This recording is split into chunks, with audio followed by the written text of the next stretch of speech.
what a relationship is like between a farmer and the EPA, and how, you know, sometimes it's good. I mean, obviously you have the same goals in mind, but sometimes the way to get there is a little tough. Right. You know, as far as my personal interaction with the EPA has been minimal. And I think a lot of guys and I would probably say that they, you know, we don't see them out here. They're not out walking around the fields and looking at us.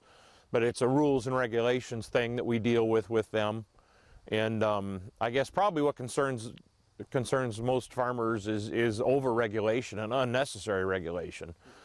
Because with regulation comes costs, and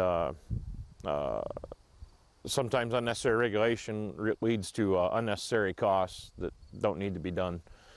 Looking at something like the Clean Water Act, the Clean Water Act itself, I assume you're behind. It's a good Absolutely. It's good legislation, but the proposed expansions of what you would consider to be under the Clean Water Act would be pretty restrictive on farmers.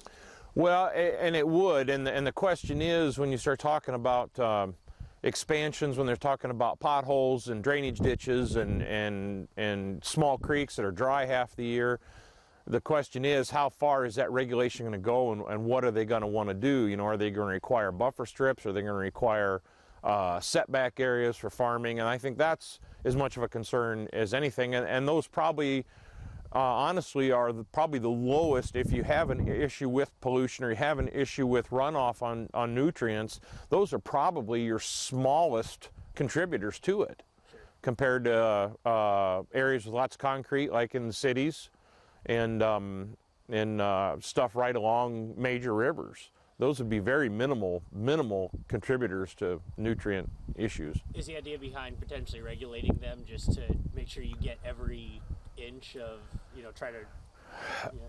I don't know what the idea behind regulating those really is. That's really the big question. You're talking about such minuscule amounts.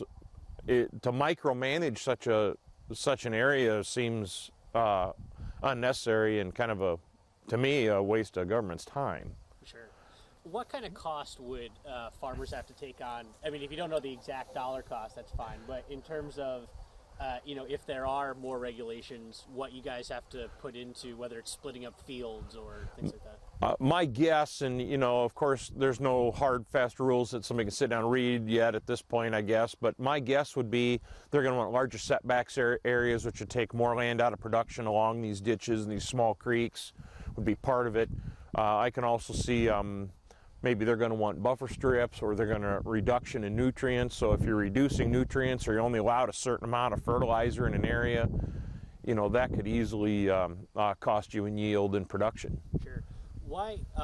So I mean, it wouldn't just be like a one-time cost to install something. You would actually be taking some yardage out of that. That's my guess. Is what they're after is to take land out of production. Would be one of the ways to. That's the best way I can think of. If they want to stop something, the best way is to stop the production. It would be my guess what they want to do, and that's going to cost. It's going to cost the consumer because there's going to be less food available, less food out there, and it's going to cost the farmer because he's got an area that's essentially unproductive if that's what they're trying to do.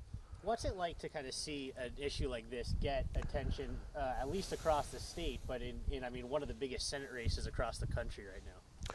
Well, it's interesting. I'm glad it's relevant, and I'm glad that it brings the discussion of government intrusion and overregulation to the light, and it lets these candidates know that this is a problem. We can't overregulate ourselves to the point where we're not getting anything done.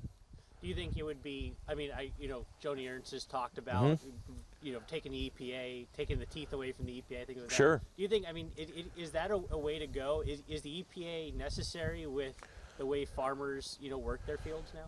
No, I really think the EPA is looking for something to do, and they're champions of overregulation.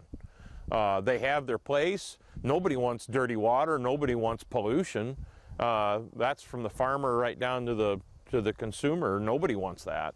But to get to the point where you're overregulating, get to the point where you're shopping for something to do from the government, that's that's not good for anybody. So do you think that the agency itself should still be around, but just should get its nose out of stuff to the extent? I think the best thing that could happen to the EPA is if it was dialed back and it was stuck to its basic mission. I highly doubt Richard Nixon had this much government overreach planned when he set the EPA up back in the 70s.